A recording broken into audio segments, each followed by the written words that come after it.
Territorial C. The Territorial Sea is consisted of all waters around, between, and connecting the islands within a straight imaginary line, as established under the archipelago.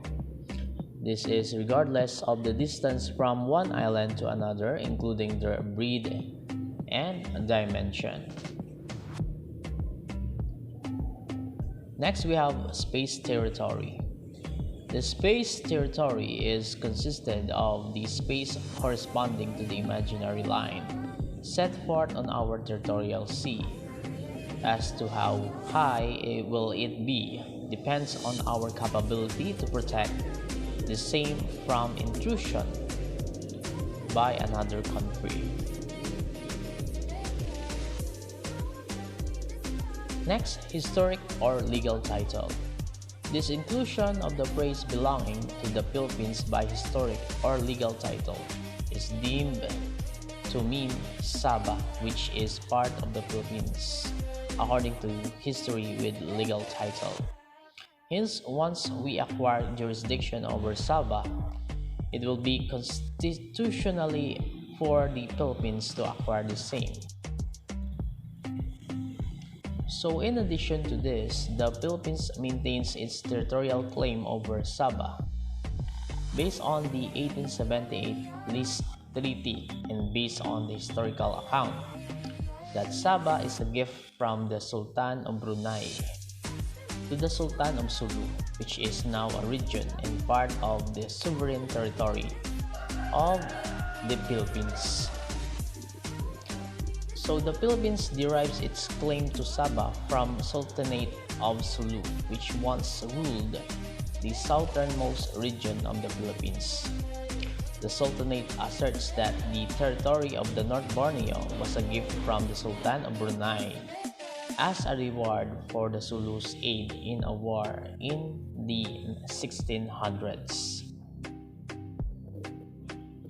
Submarine areas.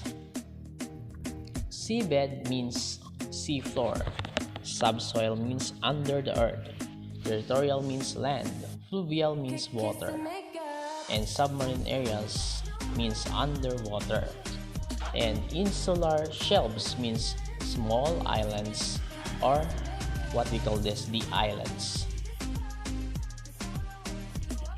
So the continental shelf or the submarine areas of a coastal state comprises the seabed and subsoil of the submarine areas that extend beyond its territorial sea.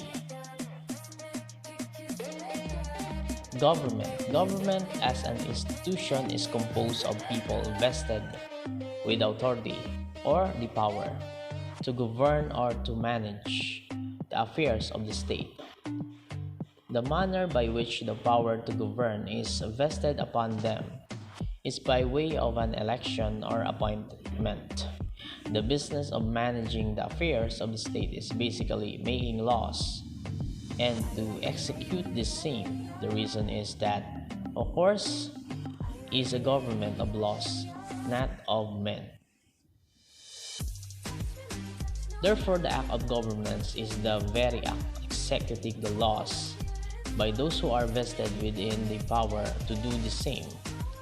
Take note, however, that the laws to be executed are made by people who are in the government with powers to make laws, while the execution of the laws are also done by people with powers to execute the same. Thus, the kind of laws made and the manner by which the same are executed is largely determined by the kind of people elected and or appointed in the government. Next, we have the sovereignty. Sovereignty is the attribute of the state which makes it independent and supreme within its territory. It has two aspects, namely the extent and the internal. The former is the independence from external control, while the latter is the supreme authority or power within the state's territory exercised by the government in terms of enforcing the laws Hence, it is otherwise called the legal sovereignty.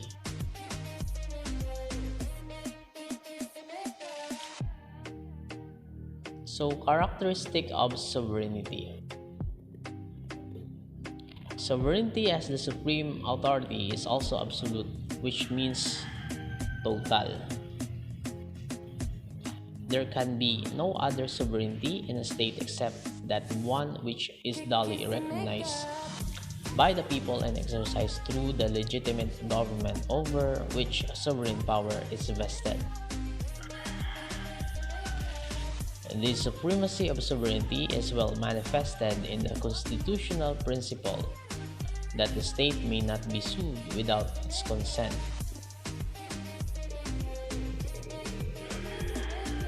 Okay, so for the first one, a sovereign power has absolute sovereignty when it is not restricted by a constitution. So it means that by the laws of its predecessors or by custom, and no areas of law or policy are reserved as being outside its control, because a sovereign power has an absolute sovereignty. Secondly, in any state, sovereignty is assigned to the person, body, or institution that has the ultimate authority over the people in order to establish a law or change in existing law. And lastly, knowing how sovereign immunity came to be, as well as how it relates to qualified immunity, can help keep the public informed on their legal rights and what a government actor can or cannot do. So this means no person can sue the government without having the government's consent to do so. Comprehensiveness. Sovereignty's being total must also be comprehensive in that it is enforceable all throughout the state's territory. There can be no sharing of power to govern, as there is no sharing of territory for the purpose of governance. There should be one sovereignty to govern all throughout the territory exercised through one legitimate government. So any diminishing of the power to govern or any diminishing of the territory to be governed in whatever way is negating of sovereignty in its entirety. So in addition to this, sovereignty is the most exclusive element of the state. Without sovereignty, no state can exist.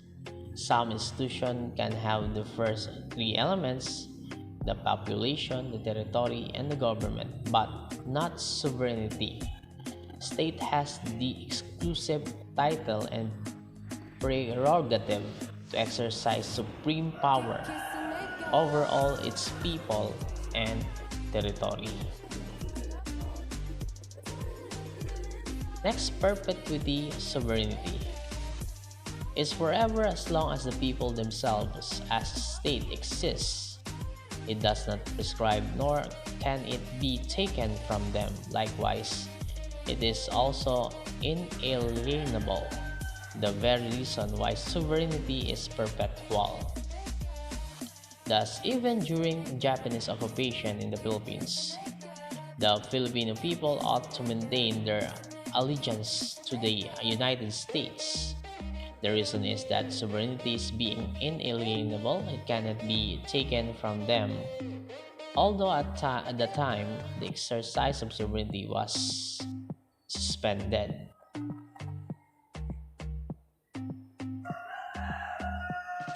Sovereignty is indivisible. It cannot be divided between two states. The reason why is sovereignty is being absolute. There can be no sharing of power to govern. Thus, even the presence of the US bases in the Philippines does not mean that such portion of US bases is sharing of sovereignty between the Philippines and the United States of America.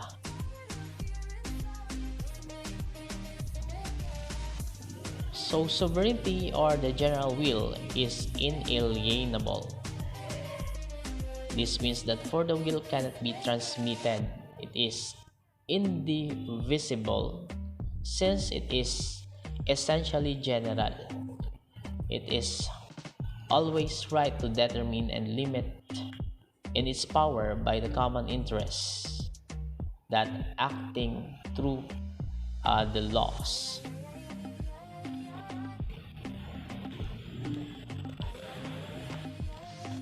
Fundamental powers of state.